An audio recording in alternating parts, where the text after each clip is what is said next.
Guys, look at all the hair I have lost since combing it out. I've had my twist in for 3 weeks. So I don't know if this is normal or not. This is, to me, a lot of hair to lose. I've lost a lot more than that because I've been like finger combing it. So, but postpartum, yo. Hey everyone, what's going on? Welcome to another video. So today is a detangling day. I just pulled out my hair from my twist, and so I decided, you know what, let's do a little talk while I detangle my hair. So this is gonna be a random chat video. Guys, I think I'm experiencing postpartum, y'all. Look at the front of my hair, please. Look at this, look at this, look at my edges. I think I'm experiencing postpartum. Look at my hair. Look at this. I was pulling up my hair and chunks were coming out of the front of my head. Chunks of hair was coming out. I am not pleased. I'm not pleased. But this is postpartum. My hair grew when I was pregnant, and first couple months after I had Jeremiah, my hair was thriving and surviving.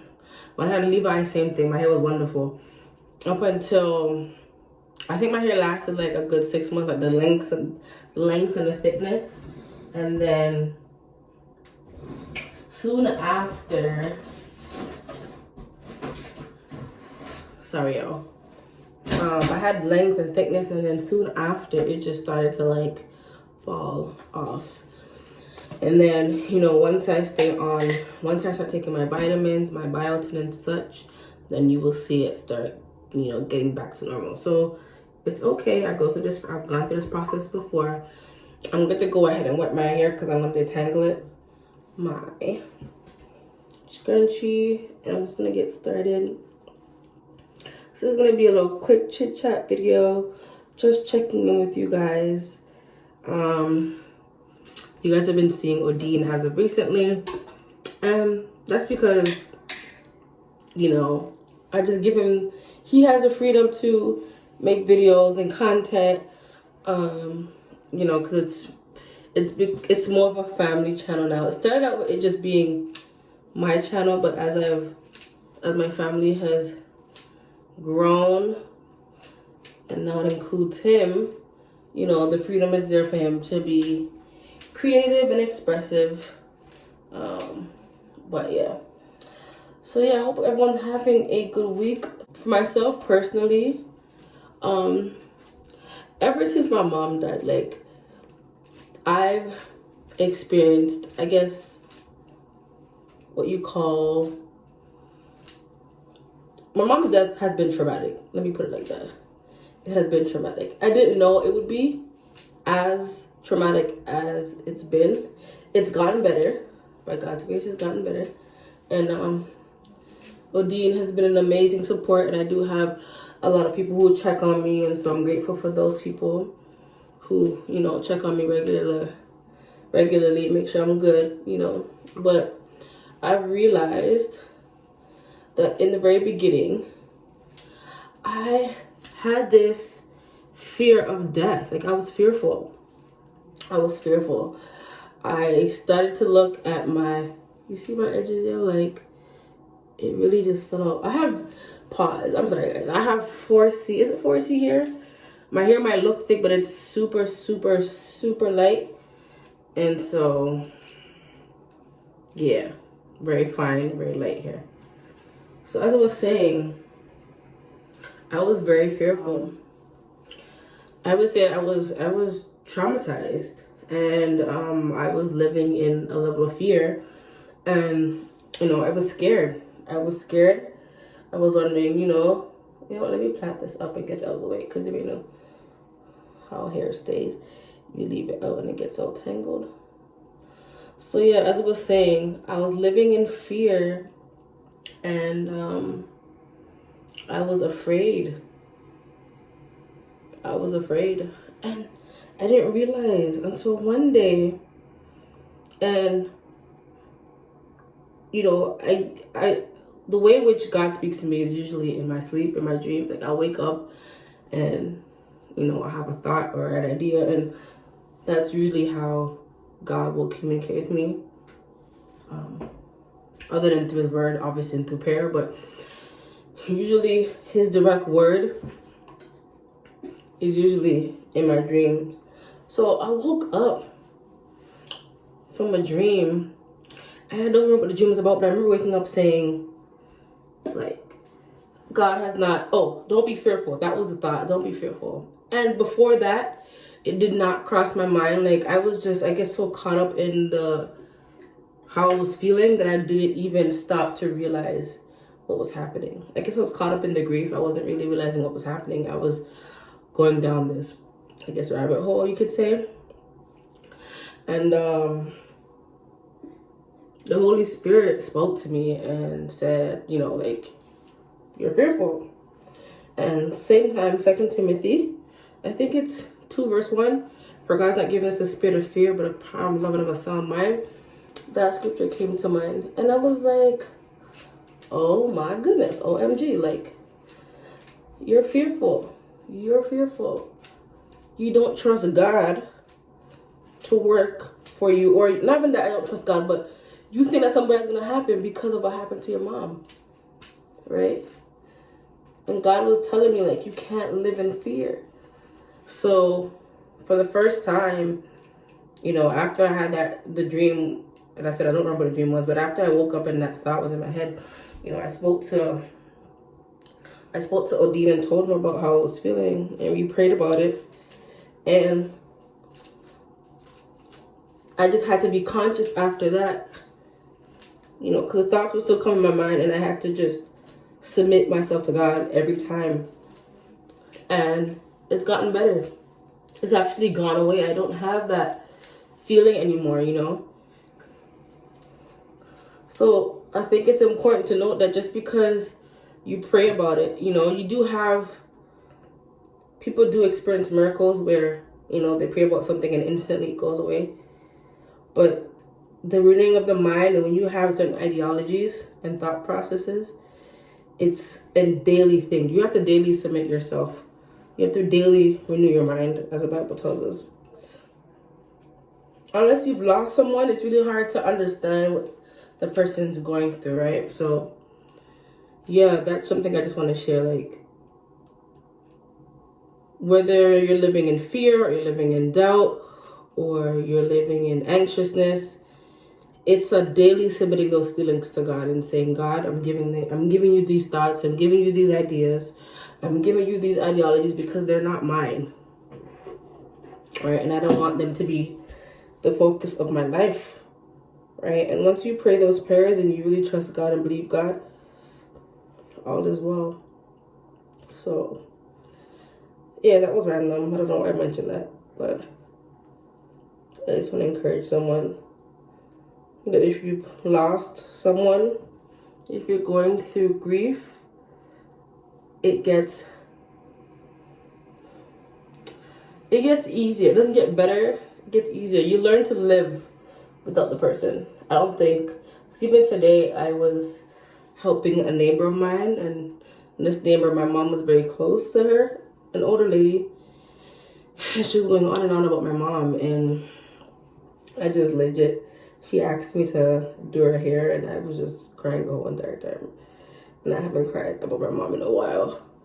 So she just like stirred up thoughts, you know, seeing her, and she shared how my mom was this to her and that to her, and you know, she herself is grieving because my mom was very close to her, and my mom looked after her and all this stuff. So I'm telling you, it's just one of those things. You don't ever stop loving or stop missing. You just learn to live without this person. I don't know how.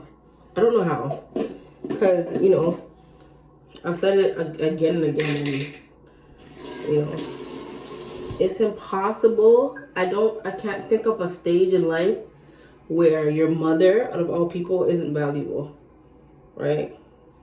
Your mother's a person of substance. The person who gave birth to you, you know. So to not need them, I don't understand, you know. Everybody wants and desires to have a relationship with their mom. I know that's not everyone's story for various reasons, but, you know, that's the ideal experience. Is to have a mother that cares for you and that loves you, that, you know, wants the best for you. So when you don't have that, it's kind of like, what? So, yeah. As I said, I hope everyone's having a good week.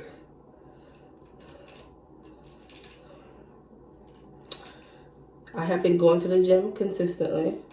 I've been going every day. My goal is 5 days a week. And all of last week I went, so kudos to me. And, you know, I roughly go for 30 minutes a day. Usually I have things to do, like I'm going to work before, or, you know, appointment with the kids. So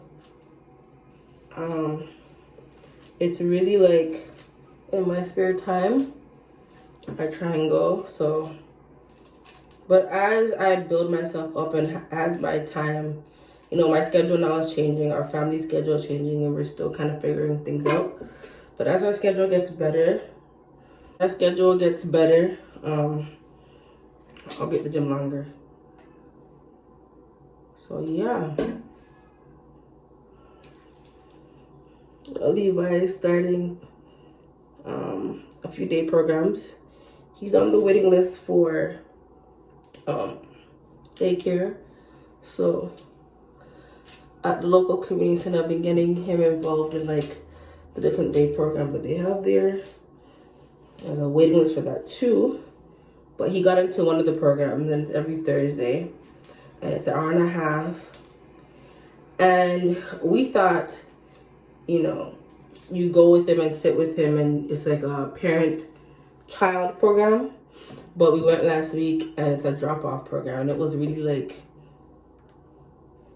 you know, weird, for heart-wrenching. Like, we have to leave him. She's like, yeah, parents aren't allowed to stay. That was the first time we've left him, you know, outside of being watched by family. It was the first time we left him with a stranger. It was really weird. And Levi, being the outgoing child that he is, he didn't even say bye. He didn't, you know, cry. When we came back, it was like we weren't even gone, you know. But I'm glad that he's outgoing and he, you know,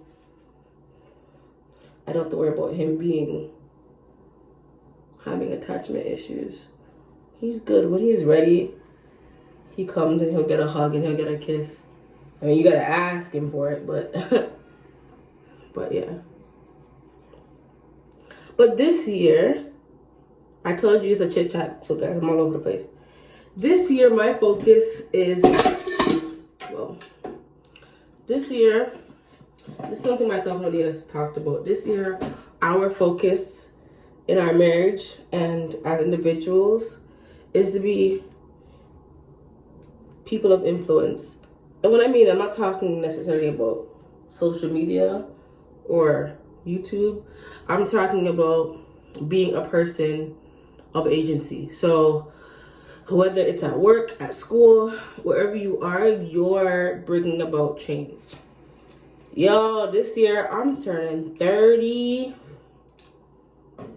I'm turning 30 this year. What? If you know me, you know that I love birthdays. Look at this. Look at this. This is so sad. This is what it's... Listen. These are things that some people go through after having children, okay? Let me just show you. Look at that. You see?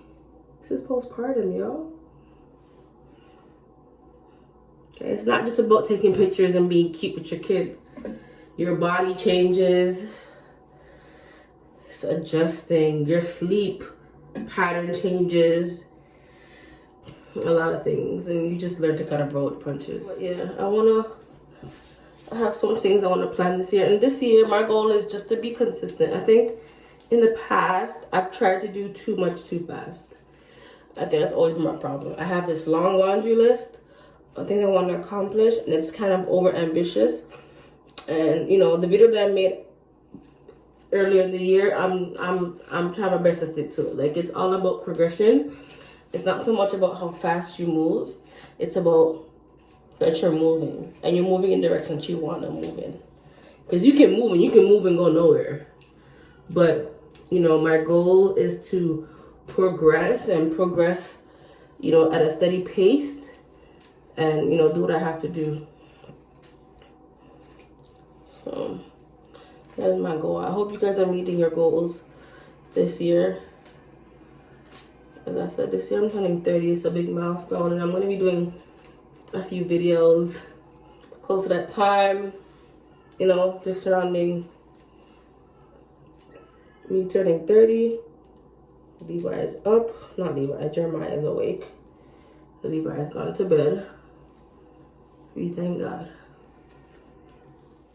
I might not post this whole part of me combing up my hair as a video. I might, you know, cut it up and add it and just make it into a vlog. Because tomorrow is my cousin's birthday party. Oh, Levi's cousin. Well, my cousin, second cousin. And it's a Blues Clues themed birthday party, and I think it's gonna be fun. So, and that's after church. So I might take you guys along with me. I'm glad things are opening back up. I'm telling you, I'm going to every event this year. I'm like, yes, I'm coming. Yes, I'm coming. Yes, I'm coming. Tell me why this kid's getting his face painted. But he said he's never got his face painted before, so he took this opportunity to get his. Look at this guy. I went to a birthday party, bro. Look at this guy. And the kids don't want to do it. Why not? They don't know how to have fun, eh? You're too grown. That's your problem. I'm done. I'm absolutely done.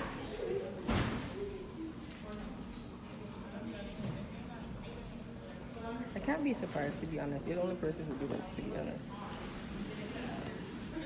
Only person. There's a child in all of us, and there's a big child in all of us. Leave me alone, yeah. I enjoy myself. Everybody else sit down and look around. You mad? Come here. So guys, hey, we're at a birthday party for our little cousin Amir, and the party hasn't started yet. You see the little sign, Amir's please. I told you guys that my cousin goes hard, so we're just here. What do you want to do? When you guys get face painted, we're hungry.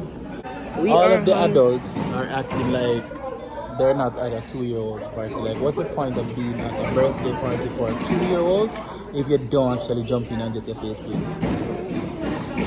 So yeah, we're just waiting for the food. We're hungry. I don't know how long we're gonna be here, to be honest. We're waiting until it starts.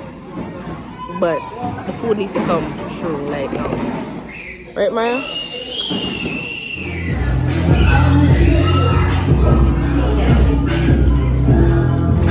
Amir, the birthday boy.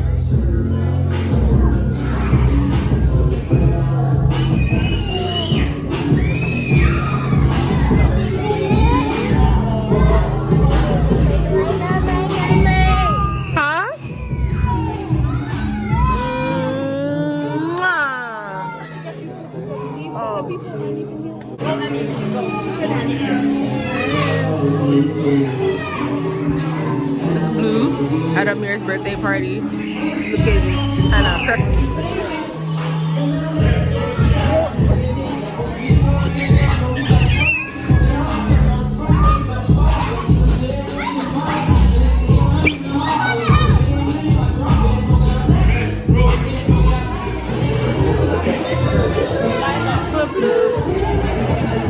Bicep, yes.